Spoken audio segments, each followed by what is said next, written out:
And time now for our community update this morning. Joining us in the studio is Green Bay Police Chief Chris Davis and Captain Ben Allen. Thanks for joining us. Now, Cinco de Mayo is coming up this weekend. It's a popular holiday for many people in our community, but it does increase reports of safety concerns.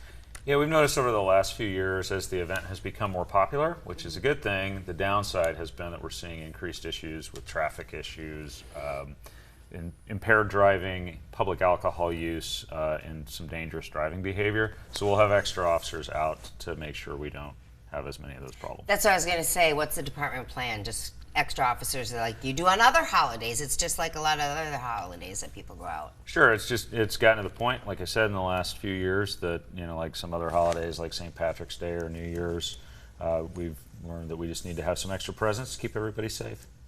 Now, we did a special report on the dangers of nitrous oxide. It's meant to be used in baking. What are people doing and how is it dangerous?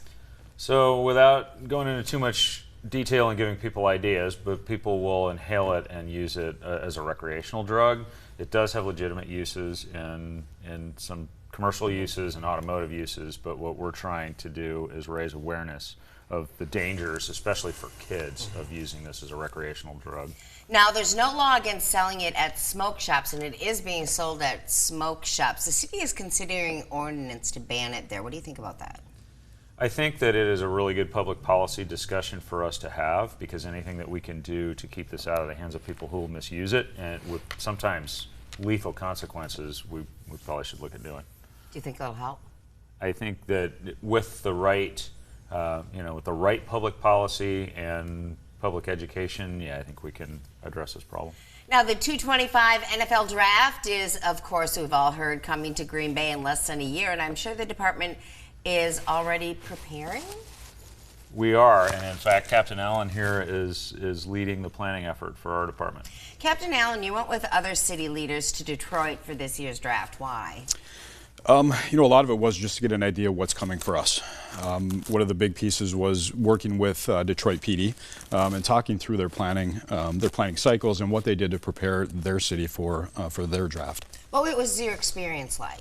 It was a great experience, certainly a learning experience, and looking at it from the extreme situation that Detroit had in their downtown area to what our footprint will potentially look like in the Lambeau Field District. So what did you do while you were in Detroit? Met with Detroit PD, went through their planning and what the procedures and policies were going to be for this event. Met with our fire department personnel that were out there, the mayor.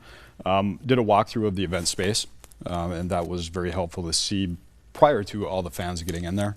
Observed ingress and egress of people during the days of the event, the security protocols at entries and exits, and then really looked at some of the venue sites that they had outside the footprint and really kind of preparing for what that would look like for us too. So what did you learn and how's the planning going here? Learned a lot, and there are a lot of lessons that they work through out there. Learning that flexibility is going to be the key. When you bring that large of a group of people into any community, you have to be flexible with your plan, but also understanding that safety is a priority, and Detroit PD absolutely did both of those things. Now, the city is going to be looking at an ordinance because bars and restaurants want to stay open later during the NFL draft. How do you guys feel about that? That's another one of those public policy decisions that if that's what the council and the mayor decide is in the best interest of the community, then we'll make it work. And have more officers on the streets. Absolutely. All right, thank you.